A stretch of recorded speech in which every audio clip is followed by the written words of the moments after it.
Bonjour, welcome back to our channel. Today we are taking to the exhibition of Le Bernin and his work on Louis XIV.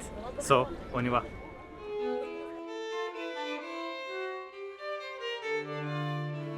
So we decided to pass by the cafe because we haven't eaten today. We had to wake up super early to come here. We're going to go for a visit that's really early in the morning. 10 o'clock, can you imagine? It's like 9:43 now, so we have to hurry. We got ourselves coffee. Well, I got coffee, and Sinan got himself some sweets. But we're excited.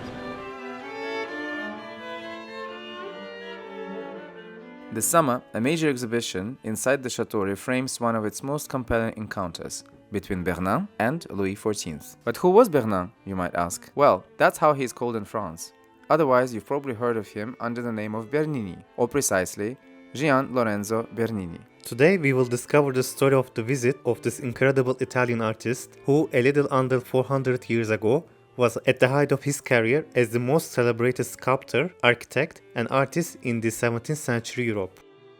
But before we get to the exhibition itself, let's quickly pass by the maquette of L'Escalier des Ambassadeurs. It was a magnificent ceremonial staircase built under Louis XIV by Louis le as part of the king's grand architectural vision. Richly decorated with marble, gilding, and sculptures, it served as a symbol of royal power. Unfortunately, the ambassador's staircase was destroyed in 1752 for the development of Louis XV's private apartment on the first floor, and those of his daughter Madame Adélaïde, an act considered one of the great architectural sacrifices of the time.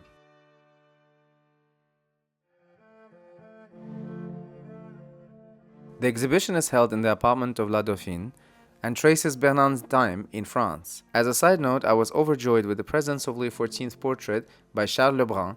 It's one of my most favorites.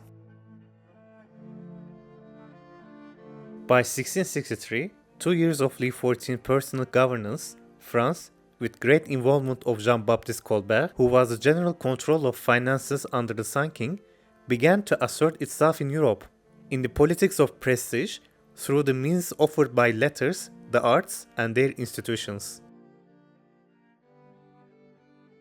We had spoken of this period in our recent episode from La Petite Écurie, the stables that today hold a major reserve of sculptures, some of which were collected under the orders of Colbert. The video is linked below in the pinned comment. In an effort to assert the glory of the greatest monarch, several projects were launched, including the grand redevelopment works of the Louvre. Colbert made it very clear on several occasions that he believed this was the only royal palace worth the majesty of Louis XIV.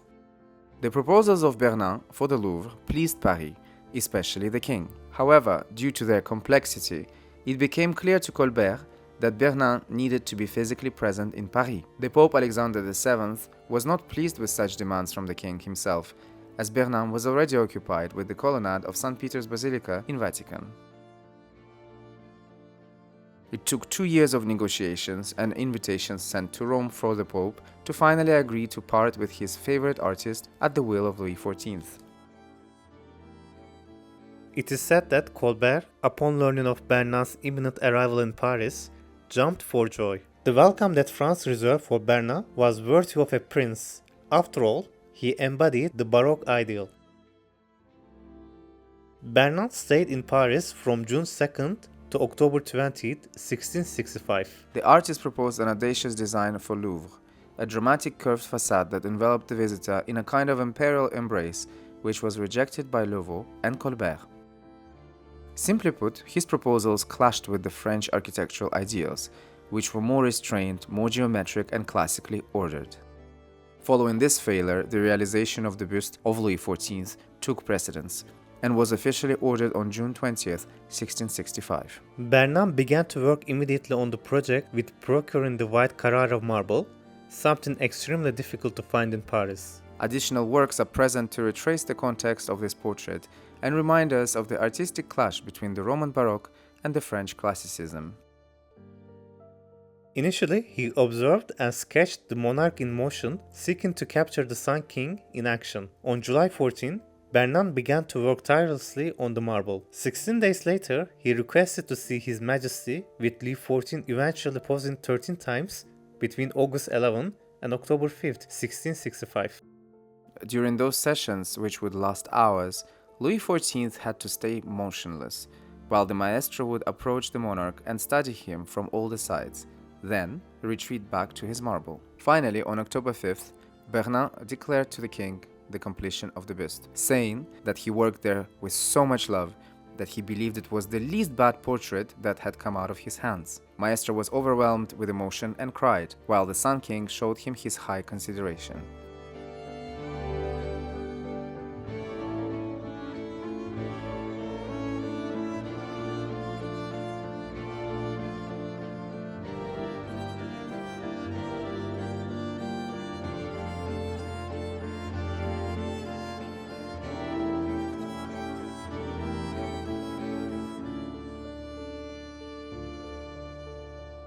Initially, the portrait was installed in Tuileries, then at Versailles in the Salon de Diane, where until now it was set much higher, distant from the public. Today, however, we are given the privilege to experience this work on our level, just like the legendary monarch did.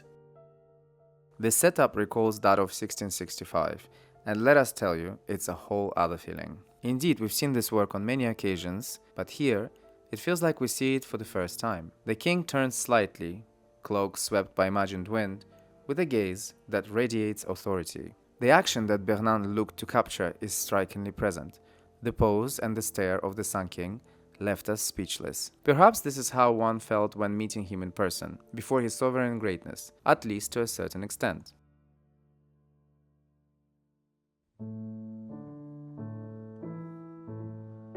After the exhibition, we decided to step into lesser-known corners of Versailles, rooms that are rarely open to the public. These are not spaces of court ritual, but of retreat, function and control.